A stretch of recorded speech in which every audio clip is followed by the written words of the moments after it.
아침 묵상에 오신 여러분들을 환영하고 축복합니다. 오늘도 하나님께 새로운 날을 허락하셨는데요. 새로운 날을 맞는 새로운 은혜로 우리 인생을 인도하여 주실 믿습니다. 오늘은 이스라엘 자손이 학대를 받다라는 제목을 가지고 창세기 1장, 출애굽기 1장 1절부터 22절까지 말씀을 같이 읽어봤으면 좋겠습니다. 우리 먼저 1절부터 5절까지 말씀 같이 한번 읽어볼까요?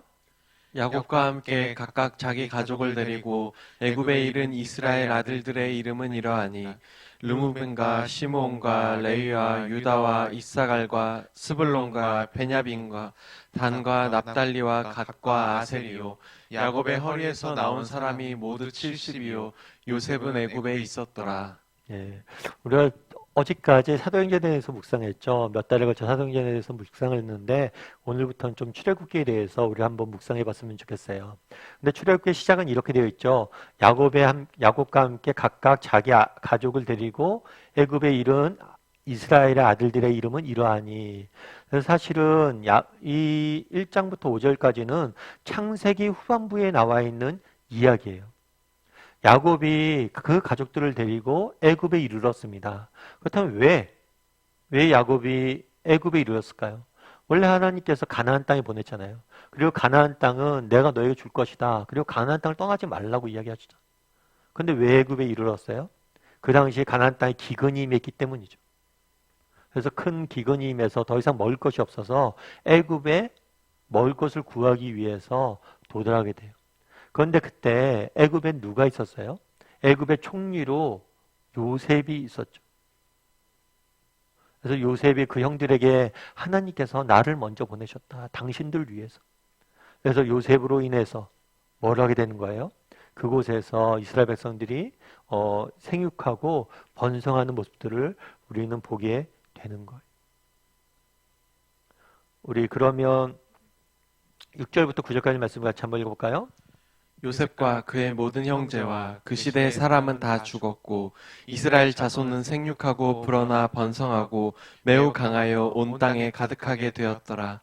요셉을 알지 못하는 새 왕이 일어나 애굽을 다스리더니 그가 그 백성에게 이르되 이 백성 이스라엘 자손이 우리보다 많고 강하도다. 예. 요셉과 그의 모든 형제와 그 시대 사람 다 죽었어요. 그러니까 세월이 흐른 거예요. 그래서 약 시간이 400년 정도 흘렀다라고 이야기합니다. 그렇다면 그 400년 기간 동안에 어떤 일이 있었을까요? 이스라엘 자손은 생육하고 불어나 번성하고 매우 강하여 온 땅에 가득하게 되었다라고 이야기합니다. 사실 애굽에 내려올 때 이스라엘 백성들은 몇 명이었어요? 70명이었어요. 그 당시 그 근동하실 때에는 먹을 것이 없었기 때문에 애굽의 음식을 구하러 온 사람들이 많았을 거예요. 그런데 그 민족들 중에 이렇게 강성해진 민족은 많지 않았겠죠. 70명밖에 없는 작은 민족이었는데 이 기간을 통해서 뭐예요? 생육하고 번성하고 강하여 온 땅을 가득하게 된 것을 보게 됩니다. 그래서 하나님께서 이들을 돌보시고 반대로 하면 이들을 일부러 뭐 한 거예요? 애굽 땅에 보낸 거죠. 애굽 땅에 보내서 그들을 뭘 한 거예요? 보호하고 이렇게 강하게 했다는 거예요. 예전에 이집트에 있는 목사님 한 분을 만났어요. 근데 사실은 그런 얘기를 했죠. 우리가 농담 삼아 이집트에서 이렇게 목사님이시니까. 그런데 출애굽기나 이런 거 보면 애굽에 대한 이야기 많잖아요. 애굽 왕을 벌하고 막 이런 얘기 계속 나오니까 어떠세요? 라고 이렇게 누가 물었어요. 물었더니 그분이 그런 이야기를 하더라고요. 어떤 이야기를 하면 성경을 쭉 보다 보면 애굽 왕이 뭐 벌받고 이런 것도 있지만 이스라엘 백성들이 늘 애굽에 와서 뭐란 거예요? 위험에 빠졌을 때 늘 애굽에 와서 보호를 받고 성장해서 자라가는 그 모태와 같은 산파와 같은 곳이 했던 것이 애굽이라고, 이집트라고. 그래서 나는 이집트에 대한 자부심이 되게 많다고 라고 이야기를 하더라고요. 참 그 얘기를 듣고 되게 공감이 됐어요. 똑같은 관점의 차이. 그날에 우리는 먹을 것이 없어서 피난와서 배고파서 이 땅에 도망쳐 왔다. 피난왔다. 아니에요. 하나님이 보내셔서 정말 그들을 강성하게 하기 위해서 의도적으로 보낸 거예요. 인생은 관점이고 해석이에요. 우리도 마찬가지예요. 우리도 이 땅을 살다 보면 정말 여러 가지 인생의 어려움들과 아픔들과 상처들과 곤란한 상황들, 도망가는, 피난 가는 그런 상황들이 있을 수 있어요. 그런데 어떤 관점에 보냐에 따라 다른 거예요. 하나님께서 우리를 뭐 하려고? 더 강하게 만드시기 위해서. 우리에게 더 큰 복을 주시기 위해서 내게 이런 것들을 허락하셨다. 그래서 하나님의 시각으로, 하나님의 관점에서 계속해서 바라보고 해석할 수 있어요. 그런데 그 다음에 어떤 일이 있었어요? 이를 강해지자마자 어떤 일이 있었어요? 요셉을 알지 못하는 뭐가 일어났다고요? 새 왕이 일어났다. 그래서 이들이 뭐라 하냐면 백성들이 우리보다 많아졌다, 강하고 많아졌다 라고 이야기한 다음에 이런 조치를 내립니다. 자, 10절부터 그럼 12절까지 한번 같이 읽어볼까요? 자, 우리가 그들에게 대하여 지혜롭게 하자. 두렵건대 그들이 더 많게 되면 전쟁이 일어날 때에 우리 대적과 합하여 우리와 싸우고 이 땅에서 나갈까 하노라 하고 감독들을 그들 위에 세우고 그들에게 무거운 짐을 지워 괴롭게 하여 그들에게 바로를 위하여 국고성 비돔과 람셋을 건축하게 하니라. 그러나 학대를 받을수록 더 번성하여 퍼져나가니 애굽 사람이 이스라엘 자손으로 말미암아 근심하여. 예. 이스라엘 백성들의 수가 증가하게 됩니다. 다르게 말하면 이스라엘 사람들이 번성했죠. 그러나 이걸 보고 애굽 왕은 마음에 들지 않았어요. 그래서 뭘 했냐면 학대하기 시작해요. 학대를 통해서 뭘 하려고 했던 거예요? 이 세력을, 이스라엘 백성들의 세력을 줄이길 원했던 거죠. 그런데 재밌는 것은 이렇게 학대를 하고 막 노동을 엄청 시키고 그랬는데 결과는 어떻게 됐어요? 그러나 뭐라고 돼 있어요? 학대를 받을수록 더욱 뭐 했다고요? 번성해졌다. 이상한 일이죠. 정말 학대를 받으면 세력이 줄어야 되는데 오히려 학대를 받을수록 뭐예요? 더 번성해졌다는 거예요. 그러면 어떻게 이렇게 이럴 수 있냐는 거예요. 어떻게 이럴 수 있어요? 하나님의 은혜죠. 정말 하나님께서 학대 가운데 있었지만 그들을 돌보시고 일하시고 그들을 위해서 싸우시기 때문에 이런 일들이 있게 된 거예요. 오늘 본문을 보면 처음에 이스라엘 백성들을 애굽에 보냅니다. 정말 그들은 피난민으로 왔어요. 그런데 그들을 번성케 하시는 모습들을 보게 돼요. 뿐만 아니라 그들이 번성해지자 또 뭘 한 거예요? 애굽 사람들이 그들을 학대를 해요. 그런데 학대할수록 더 뭐예요? 번성해가는 모습들을 보게 돼요.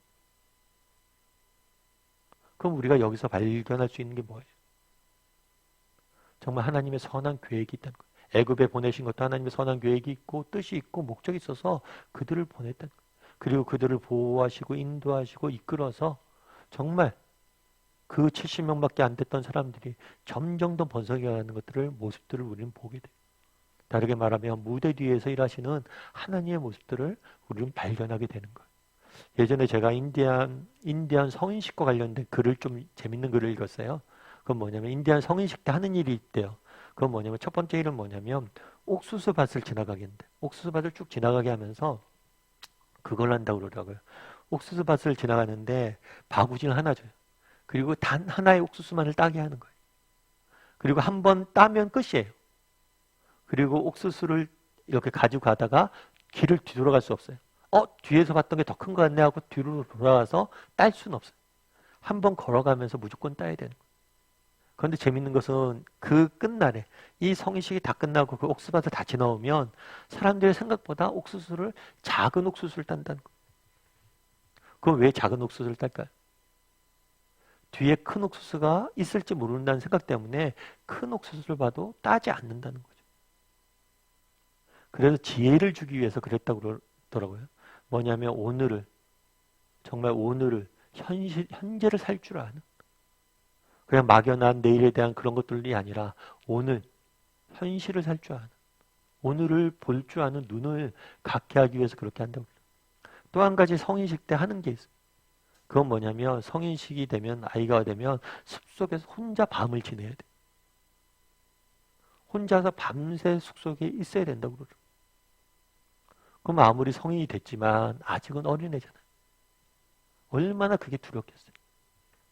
밤새 이런저런 소리도 나고 너무 무섭죠. 근데 이 성인식 끝나고 밤이 새서 새벽이 딱 되면 저쪽에 사람이 걸어온대. 그게 누구냐면 아버지래. 그리고 사실은 알고 보면 그 아버지가 밤새 그 아이를 보이지 않는 곳에 옆에서 지키고 있다고 그러죠. 그게 성인식 fun습이라고 그러죠. 참 그걸 보면서 인디안들이 지혜롭다 이런 생각이 들었어요.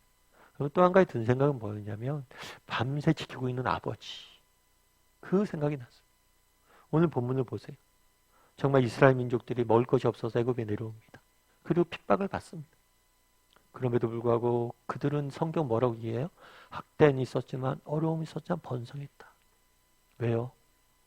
뒤에서 보이지 않지만 일하시는 하나님이 계시기 때문에. 그래서 우리도 그런 믿음을 가지고 좀 살았으면 좋겠어요. 좀 하나님께서 우리를 위해서 일하고 계시고 우리를 위해서 싸우고 계시고 어려움들은 있지만 우리는 더 이겨낼 것이다. 그런 믿음을 가지고 살아가는 오늘 하루가 되었으면 좋겠습니다.